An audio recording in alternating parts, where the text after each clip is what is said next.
आज 3 नवंबर 2023 बाबा वरदान दे रहे हैं। स्व उन्नति का यथार्थ चश्मा पहन एग्जाम्पल बनने वाले अलबेलेपन से मुक्त भव। बाबा कहते हैं, जो बच्चे स्वयं को सिर्फ विशाल दिमाग की नजर से चेक करते हैं, उनका चश्मा अलबेलेपन का होता है। उन्हें यही दिखाई देता है कि जितना भी किया है उतना बहुत किया है। मैं इन आत्माओं से अच्छा हूं, थोड़ी बहुत कमी तो नामी ग्रामी में भी है। लेकिन जो सच्चे दिल से स्वयं को चेक करते हैं, उनका चश्मा यथार्थ स्व उन्नति का होने के कारण सिर्फ बाप और स्वयं को ही देखते हैं। दूसरा तीसरा क्या करता यह नहीं देखते। मुझे बदलना है, बस इसी धुन में रहते हैं। वह दूसरों के लिए एग्जाम्पल बन जाते हैं। तो प्यारे बाप दादा, निरंतर हम आत्माओं को संपन्न और संपूर्ण स्वरूप में देखना चाहते हैं।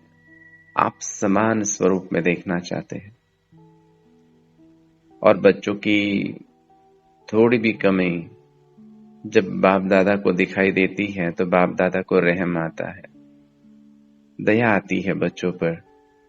और बाबा, ऐसे बाबा अपने बच्चों पर ज्ञान की वर्षा करते हैं, समझ देते हैं मुरली के द्वारा, और कभी कभी योग में प्रत्यक्ष रूप में अनुभव भी कराते हैं। तो बाप दादा हर एक बच्चे को आप समान संपूर्ण स्वरूप में देखना चाहते हैं। यही बाबा की श्रेष्ठ कामना है कि मेरा हर एक बच्चा अपने चित्र और चरित्र के द्वारा बाप दादा को प्रत्यक्ष करे। हर एक पिता की यही आश होती है कि मेरा बच्चा मेरा नाम रोशन करे। जैसे एक लौकिक में माता पिता अपने बच्चे की कोई कमी नहीं देख सकते, और कभी ऐसी कमी देखते हैं तो उसको इशारा देते हैं, उसको समझाते हैं, और हर एक वह तरीका यूज करते हैं जिसके द्वारा बच्चे का कल्याण हो, या फिर उस कमी से, कमजोरियों से वह बच्चा मुक्त हो।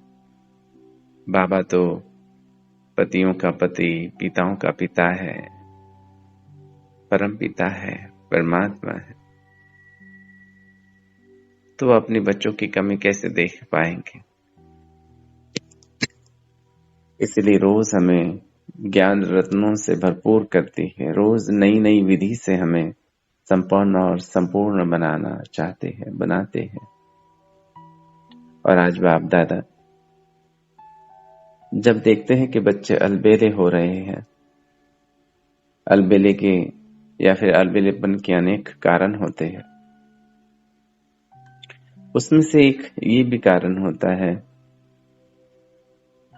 कि जब हम ज्ञान में आते हैं तो नेचुरली हम अन्य आत्माओं से थोड़ा अलग हो जाते हैं। जैसे ज्ञान का चश्मा हमें मिल जाता है तो संसार को देखने की नजर हमारी बदल जाती है। नेचुरली ज्ञान मिलने की वजह से हम अब उन आत्माओं से थोड़ा ऊपर उठ जाते हैं, और अनुभव भी करते हैं कि हम पद्मापदम भाग्यशाली आत्माएं हैं।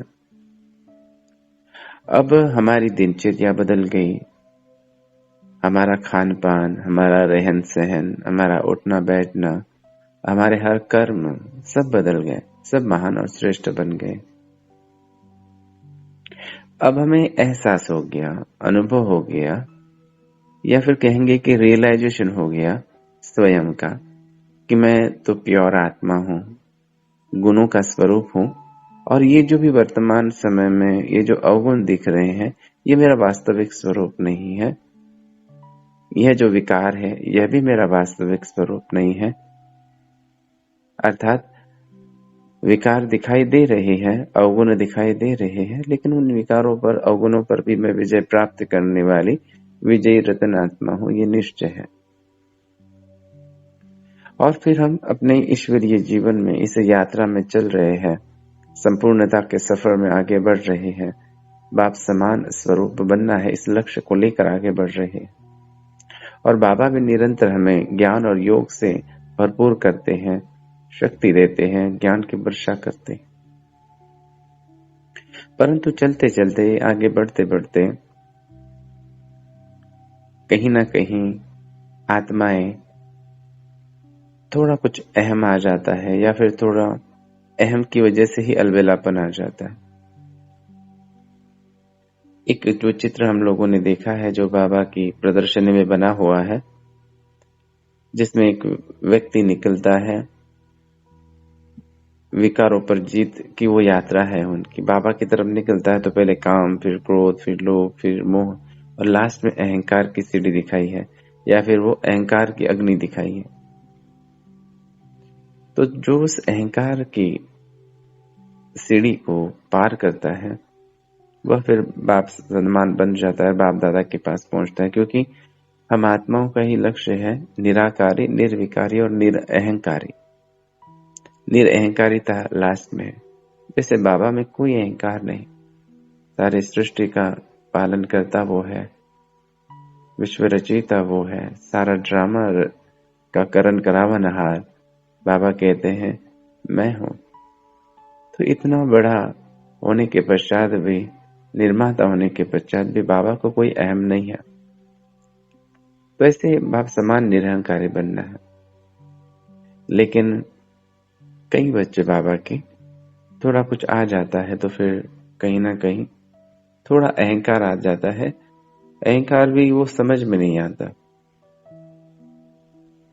और बस बाबा कहते हैं कि बच्चे स्वयं को सिर्फ विशाल दिमाग की नजर से चेक करते हैं, तो उनका चश्मा अलबिलेपन का होता है, और फिर दिखाई देता है कि जितना भी किया बहुत किया है, और अन्य आत्माओं की तुलना में तो मैं बहुत अच्छा हूँ, और हर एक आत्मा में थोड़ी ना थोड़ी कुछ ना कुछ कमियां हैं, और मुझ में इतनी थोड़ी कमी है तो क्या हुआ। वह एहसास भी होता है कि ये कमी है। कभी कभी वो आत्माओं को तो एहसास भी नहीं होता कि मेरे अंदर कोई कमी है, लेकिन यहाँ थोड़ी अनुभूति या फिर एहसास होता है, रियलाइजेशन होता है कि ये कमी है, लेकिन उस कमी को उतना सीरियसली नहीं लेते। और माया तो है ही बहुत चतुर, जो जैसा है, जो जैसा देख रहा है, जो जैसा देखना चाहता है, माया वैसा ही स्वरूप, वैसे ही चित्र, वैसे ही दृश्य उसके सामने प्रकट करती है। मेरी नजर कैसी है, मेरा चश्मा कैसा मैंने पहना हुआ है, जो चश्मा पहना हुआ है वही चश्मे से मुझे मतलब दुनिया भी वैसी दिखाई देगी। अगर मैंने लाल रंग का चश्मा पहना है तो दुनिया लाल दिखाई देगी। इसलिए बाबा कहते हैं कि बच्चे संपूर्णता का चश्मा पहन लो। जब हम लोग संपूर्णता का चश्मा पहनेंगे, या फिर कहते हैं बाबा यथार्थ स्व उन्नति का चश्मा पहनेंगे, तो हर बार नजर स्वयं पर जाएगी, कोई अन्य आत्माओं की कमी कमजोरियां दिखाई ही नहीं देगी, और कोई क्या करता है क्या नहीं करता है उस पर नजर नहीं जाएगी। सदैव यही रहेगा कि मुझे बदलना है, मुझे संपन्न बनना है, मुझे संपूर्ण बनना है, मुझे बाप समान बनकर सर्व आत्माओं के सामने एग्जाम्पल बनना है। तो ये यथार्थ चश्मा, स्व उन्नति का चश्मा पहनकर चलना। ऐसी आत्मा जिसकी नजर सदा स्वयं पर है, स्व उन्नति पर है, वह आत्मा कभी अलबेलेपन में नहीं आ सकते। अलबेलापन हमें स्वयं भी कमजोर रखता है और अन्य आत्माओं को भी कमजोर रखता है, संगठन को कमजोर कर देता है। सोचो कोई राज्य में, राज्य की सेना में कोई ऐसा सैनिक हो जो अलबेला हो, लोग आसपास के उनके साथियों की कमियों को देखता हो और वैसा ही फिर चलता हो, तो उन आत्माओं में तो थोड़ी कमी रहती है, लेकिन हम जब उनकी कमियों को देख लेते हैं तो सोचो ऐसा सैनिक कितना कमजोर होगा, अलबेलेपन में रहेगा, तो वो राज्य को कोई हेल्प नहीं कर पाता है, युद्ध में युद्ध जिता नहीं सकता। तो ऐसे यहाँ बाबा तो हमारा कमांडर है, हम रूहानी सेना है, हमें संपूर्ण विजय को प्राप्त करना है, संपूर्ण स्वराज्य को प्राप्त करना है, विषय विकारों पर विजय प्राप्त करना है। तो फिर इतना श्रेष्ठ और महान कर्तव्य हम आत्माओं के सम्मुख है, बाबा ने इतनी बड़ी जिम्मेवारी हम आत्माओं को दी है, तो हम थोड़े में खुश नहीं हो सकते कि मैं अन्य आत्माओं की तुलना में अच्छा हूं। थोड़ी बहुत कमी तो रहेगी ही नहीं, रहेगी नहीं, ऐसी बात नहीं। सदैव स्वयं को संपन्न और संपूर्ण बनाने की कोशिश करनी, यही लक्ष्य हमारा होना चाहिए। इसलिए किसी को भी नहीं देखना। जो दूसरों को देखते हैं वह कभी आगे नहीं बढ़ पाते।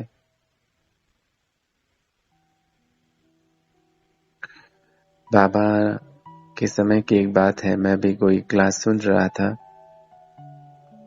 तो साकार बाबा के समय की बात। तो एक बार दादी बाबा के पास में कोई कंप्लेंट लेकर आई कि यह आत्मा ऐसा ऐसा करती है। तो उस समय बाबा ने दादी को कहा कि बच्चे, संपूर्ण सत्व प्रधान आत्मा को कभी किसी की कमी दिखाई नहीं देती। तो सोचे कि अगर मुझे किसी की कमी दिखाई दे रही है, अर्थात ही अभी तक मैंने उस संपूर्ण सत्व प्रधानता को प्राप्त नहीं किया है। तो सत्व प्रधान आत्मा की निशानी है सदैव शुभ भावना और शुभ कामना। तो हम बाबा के बच्चे संपूर्ण सत्व प्रधान आत्माएं तो है ही, है ना। सतयुग में हम कैसी थे, संपूर्ण सत्व प्रधान ही थी तो थी। तो बस अब उस स्वरूप को फिर से इमर्ज करना है, और इसलिए किसी की भी कमी कमजोरियों की तरफ देखना नहीं है, गलतियों की तरफ देखना नहीं है। माया का काम है यह सारे दृश्य लोगों की गलतियों को हमारे सामने लाना, और जितना जितना हम देखते जाते हैं ना, उतना उतना उलझते जाते हैं। और उन गलतियों को देखने की आदत हो गई तो माया भी समझती है, तो हमें ना हर एक आत्मा के अंदर गलतियां ही गलतियां दिखाई देगी, और लगेगा कि कितना गलत है, कितना कमियों से भरा पड़ा हुआ है, कितनी कमियां हैं इस आत्मा के अंदर। क्योंकि माया वही दिखाती है जो आप देख रहे हो या देखना चाहते हो। तो इसलिए विशेषताओं का चश्मा पहन ले, स्व उन्नति का चश्मा पहन ले, बस स्वयं की तरफ देखना है, और देखना ही है दूसरे को तो उनकी विशेषताओं को देखना है, अच्छाइयों को देखना है, उसके भाग्य को देखना है कि देखो कोटों में कोई और कोई में कोई ये आत्मा बन गई है, करोड़ों में से तो निकल गई और एक महान आत्मा तो बन गई है।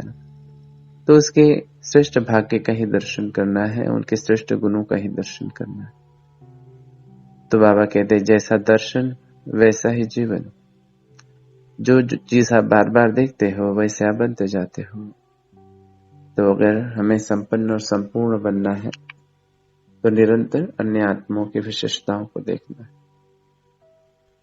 तो ऐसे सदैव स्व उन्नति का यथार्थ चश्मा पहन सर्व के सामने एग्जाम्पल बनने वाले अलबेलेबन से मुक्त आत्माओं को स्नेह भरा याद प्यार और ओम शांति, ओम शांति, ओम शांति।